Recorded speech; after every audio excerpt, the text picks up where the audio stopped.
జిల్లా వ్యవసాయ అధికారి మనతో ఉన్నారు. విజయ్ చంద్ర గారు మనతో ఉన్నారు. సార్ చెప్పండి. ఆ జిల్లాలో రైతులకు ప్రత్యామ్నాయ పంటల గురించి కావచ్చు, యూరియా యాప్ సంబంధించింది ఎలా ప్రోత్సహిస్తున్నారు? వారికి ఎలాంటి అవగాహన కల్పిస్తున్నారు? అందరికీ నమస్కారం అండి.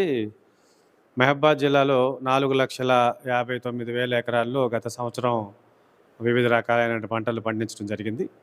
మనకి ఈ సంవత్సరం కూడా 4,59,000 ఎకరాల్లో వివిధ పంటలైనటువంటి ముఖ్యంగా ఆరుతడి పంటలు కూడా మేము ఎంకరేజ్ చేద్దాం అనుకుంటున్నాం.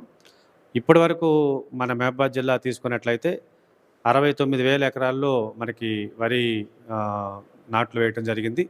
అలాగే 45,000 ఎకరాల్లో మొక్కజొన్న, అలాగే 91,000 ఎకరాల్లో మనకి పత్తి పడింది.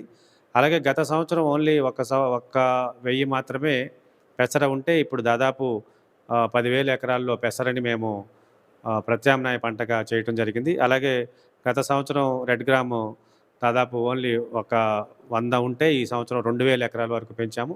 అలాగే బ్లాక్ గ్రామ్ కూడా దాదాపు 200 ఎకరాల్లో చేయించడం జరిగింది. ఈ సంవత్సరం దాంతోపాటు కూరగాయలు మరియు ఆయిల్ పామ్ పంటను కూడా విస్తృతంగా మేము ప్రచారం చేస్తున్నాము.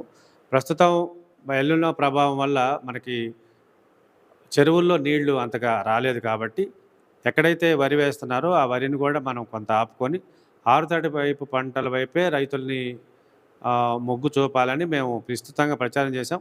482 గ్రామ పంచాయతీల్లో ఒక రౌండ్ ప్రచారం అయిపోయి మళ్ళీ ఇంకో రౌండ్ ప్రచారం కూడా చేయడం జరుగుతుంది. మనకి గత నెలలో కొంచెం వర్షపాతం పడింది, పర్వాలేదు. మళ్ళీ గత వారం నుంచి కొంచెం వర్షాలు పడుతున్న నేపథ్యంలో కొంత రైతులు కూడా బోర్ల కింద, బావుల కింద కొంత వరి నాట్లు పెట్టడం జరుగుతుంది. కాబట్టి రైతులందరూ కూడా గమనించాల్సింది ఏంటంటే, ఒకవేళ ఇప్పుడు వరి నాట్లు పెట్టుకున్నా రేపొద్దున వర్షాలు పడకపోతే అవి ఎండిపోయే అవకాశం ఉంటుంది కాబట్టి పెసర, మినుము, కంది ఇలాంటి పంటలను, అలాగే జొన్న ఇలాంటి పంటల్ని వేసుకున్నట్లయితే రైతులకు మేలు జరిగే అవకాశం ఉంది. చదువురాని వాళ్ళకు కూడా కొంచెం ఇబ్బందికరంగా ఉంది అని చెప్పేసి వాళ్ళకైనా ప్రత్యామ్నాయంగా ఏర్పాటు చేశారా? ఏం చెప్తారు? ప్రస్తుతం యూరియా యాప్ 100కి 99 మంది, ఇంకా నేను చెప్పాలంటే 100కి 100 మంది కూడా దాని మీద అవగాహనతో ఉన్నారు. అందరూ చక్కగా బుక్ చేసుకుంటున్నారు. కాకపోతే ఏంటంటే కొంతమంది దగ్గర స్మార్ట్ ఫోన్స్ లేవు. వాళ్ళు కూడా వాళ్ళ పిల్లల ద్వారానో, వాళ్ళ చుట్టాల ద్వారానో చేసుకుంటున్నారు. ఎక్కడ కూడా మనకి ఎలాంటి ప్రాబ్లం లేదు. మనం ఇప్పటివరకు దాదాపు 18,000 టన్నులు ఇవ్వటం జరిగింది. ఇంకా 8,000 టన్నులు మనకు అందుబాటులో ఉంది. యూరియాకి ఎలాంటి కొరత లేదు. చక్కగా రైతులు కూడా దాన్ని వినియోగించుకుంటున్నారు. ఎక్కడైతే మనకి సిగ్నల్స్ లేవు అంటున్నారో అక్కడ మన వ్యవసాయ అధికారులు, వ్యవసాయ విస్తరణాధికారులు వాళ్ళని ఒక దగ్గరికి ఎక్కడైతే సిగ్నల్స్ అందుబాటులో ఉంటాయి అక్కడికి తీసుకొచ్చి బుక్ చేయడం జరుగుతుంది. కాబట్టి జిల్లాలో ఎలాంటి ఇష్యూ లేదు.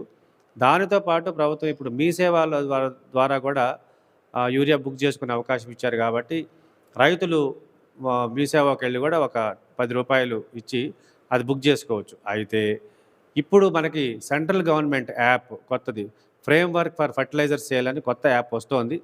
20వ తారీఖు నుంచి మన జిల్లాలో కూడా అది అందుబాటులోకి వస్తుంది. ఇది రైతులు మళ్ళీ అందరూ కూడా దీని మీద అవగాహన పెంచుకోవాల్సిన అవసరం ఉంది. దీని మీద కూడా మేము విస్తృతంగా అవగాహన కల్పిస్తాము. రైతులకి దీని మీద అవగాహన మీటింగ్స్ అన్నీ కూడా మేము పెడతాము. ఇందులో ఏంటంటే ఇంతకుముందు మన రాష్ట్ర ప్రభుత్వం నుంచి పెట్టినటువంటి యాప్లో యూరియా ఒకటే బుక్ చేసుకునే అవకాశం ఉంది. కానీ ఇప్పుడు దీనిలో అన్ని ఎరువులు యూరియా, డిఏపి, కాంప్లెక్స్, అలాగే పొటాష్ అన్నీ కూడా ఈ యొక్క యాప్ ద్వారానే బుక్ చేసుకోవాలి. ఇంకొక విషయం ఏంటంటే ఫార్మర్ రిజిస్ట్రీలో నమోదు అయినటువంటి రైతులకు ఇందులో బుక్ చేసుకునే అవకాశం ఉంది. ఇంకా మన దగ్గర 76%, 76-77% చేశాము.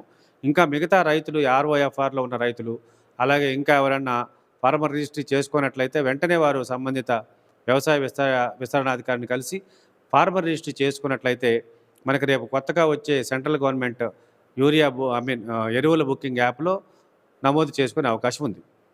ఫెర్టిలైజర్ షాప్ యజమానులు కావచ్చు, ఇటు యూరియా కావచ్చు, లేదా పెస్టిసైడ్స్ కావచ్చు, ఇతర పారాకూట్ లాంటివి సంబంధించింది కావచ్చు, ఎలాంటి నియమ నిబంధనలు ఏం చెప్తారు? ఇప్పుడు ఎరువులు ఎవరైనా సరే ఎంఆర్పి ధరలకే అమ్మాలి. ఎవరైనా ఎంఆర్పి కంటే ఎక్కువ అమ్మినట్లు బాగా తెలిసినట్లయితే వాళ్ళ మీద కఠిన చర్యలు తీసుకుంటాం. పారాక్వాట్ బ్యాన్ చేశారు.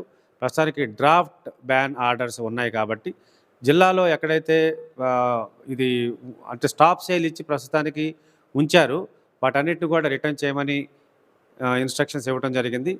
నా వ్యవసాయ అధికారులు కూడా వారి యొక్క సంబంధిత డీలర్స్కి చెప్పి ఆ స్టాక్స్ అన్ని రిటర్న్ చేయడం జరుగుతుంది. ఎవరన్నా అనధికారికంగా ఈ పారాక్వాట్ని రైతులకు ఇచ్చి చేసినట్లయితే వారి యొక్క లైసెన్స్ రద్దు చేయబడుతుంది. అలాగే వారి మీద కఠిన చర్యలు తీసుకోవడం జరుగుతుంది. రైతులకు యూరియా ఎకరానికి ఎంత డిస్ట్రిబ్యూట్ చేయబోతున్నారు? ఇది ఖరీఫ్, రబీ కలిపి ఒకేసారి ఇస్తున్నారా? మరి రబీ, ఖరీఫ్ వేరువేరుగా ఇవ్వబోతున్నారా యూరియా? ఎప్పుడైనా యూరియా ఏ పంట వేశాడు అని చూసి ఆ పంటకు సంబంధించినటువంటి ఎన్ని బస్తాలు అవసరం అనే దాన్ని బట్టే ఉంటుంది తప్ప ఖరీఫ్కి, రబీకి కలిపి ఉండదండి. వాళ్ళు ఏదైతే పంట వేసుకుంటున్నారో ఆ పంటకి ఎన్ని బస్తాలు కావాలని టెక్నికల్గా ఉంటుంది. దాన్ని బట్టి వాళ్ళకి అలాట్మెంట్ ఉంటుంది.